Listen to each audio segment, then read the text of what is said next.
in this session, so we'd like to discuss about introduction to the counters. So as the name itself indicates, the counters in digital logic, whenever we want to count in a binary form, so there are binary counters and decimal counters. So in this topic, we will like to discuss about these binary counters. So here, there are many applications in the digital electronics where we need to count the numbers in the upward direction and the downward direction. That means we can understand there are up counters and down counters. So let's talk about this topic here, the introduction to the counters. Let's take this flip-flops. I'm taking JK flip-flop. I have taken two flip-flops here. I can say J1, K1, it's J2, K2. The outputs are Q1 and here Q2. JK flip-flops, which is used for here as the counters. Especially in the counters we use JK flip-flops in the toggle mode. The toggle mode we already discussed previously, that whenever the input is given, it will be toggled to complement form. Whenever we are giving 0, it will becomes 1, and when you are giving 1 as input, it will becomes 0. That's the toggle mode. So here, the J and K are given as inputs are 1.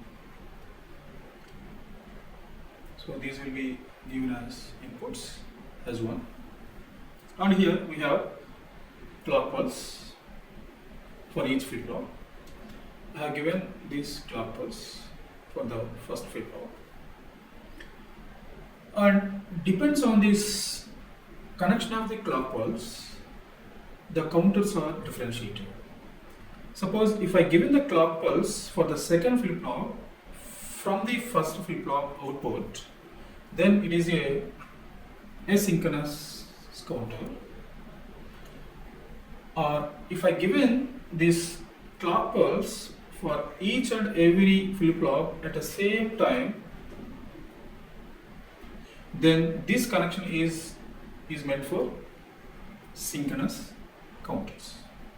So here from this we can understand that the classification of counters may be two types. The first one is asynchronous counters, and the second one is synchronous counters. Depends on the clock diagram. And one more thing we need to understand, that this clock pulse is having some frequency. Here is some frequency. Whenever I am using the toggle mode, the output of Q will be 1 or 0 depending on the triggering pulse. Suppose if I have the clock pulse like this,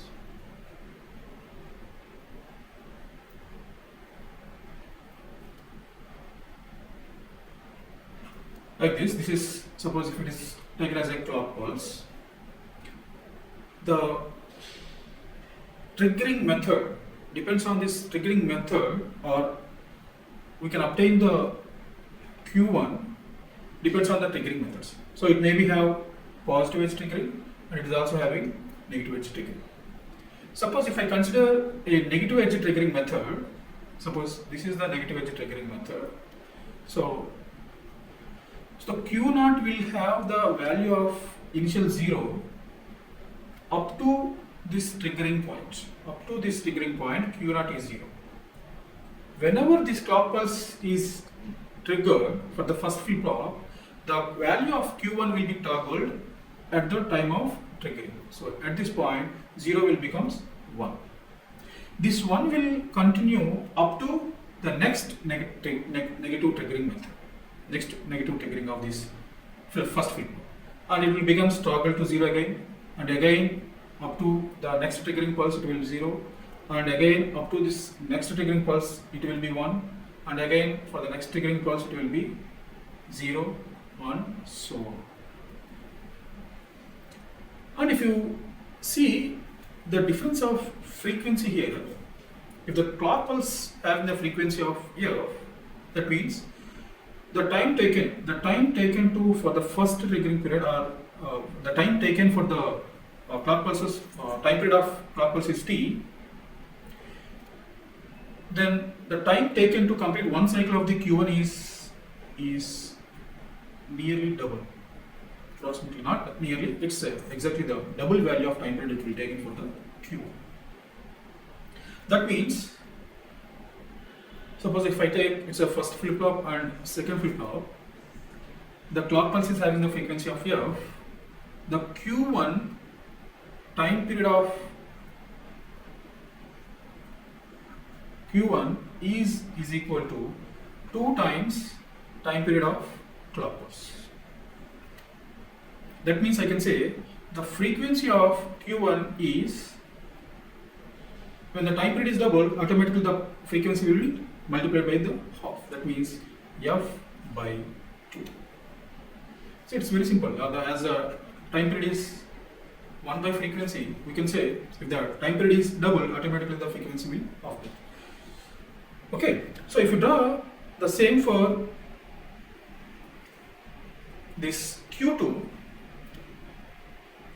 the Q2 is 0 up to triggering of this clock pulse. This clock pulse is given from the Q1. Now, for the second flip flop, Q1 will become the clock pulse. So, up to the triggering of Q1, the Q2 will be 0. So, if you take Q1 as the clock pulse for the negative edge triggering, so these are the negative edge triggering places. Up to the triggering point, that is up to this point, Q2 will be 0.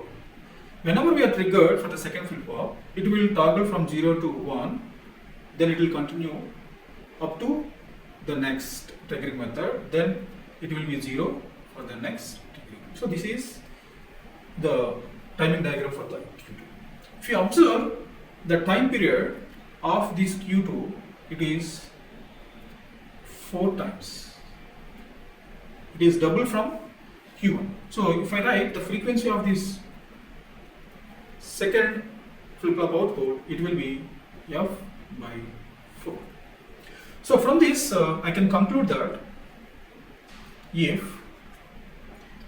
n number of flip flops in toggle mode with negative edge triggering is used, then the total frequency can be divided by 2. So that is f by 2 power n. Okay, so in this way we can calculate the frequency, and precisely I can make difference as depends on the 4 points I can say. Because of this clock pulse, according to this clock pulse, it can be differentiated as asynchronous or synchronous counters. Similarly, according to the clock triggering, that is triggering, it can be classified as positive or negative edge triggering. And third point I can say from the counts, it is it can be binary counter or a decimal counter. As we are all digital form, we are using binary counters. And the next one, the count direction. It may have up counter or down counter, and we have simultaneously up and down counters. So these are the points which you need to remember while learning these counters. So this is just introduction part to the counters. In the next class, we will start to discuss what are the different types of counters. Whenever the question comes, write the differentiation between synchronous counters and asynchronous counters. We'll discuss in the next session. Thank you.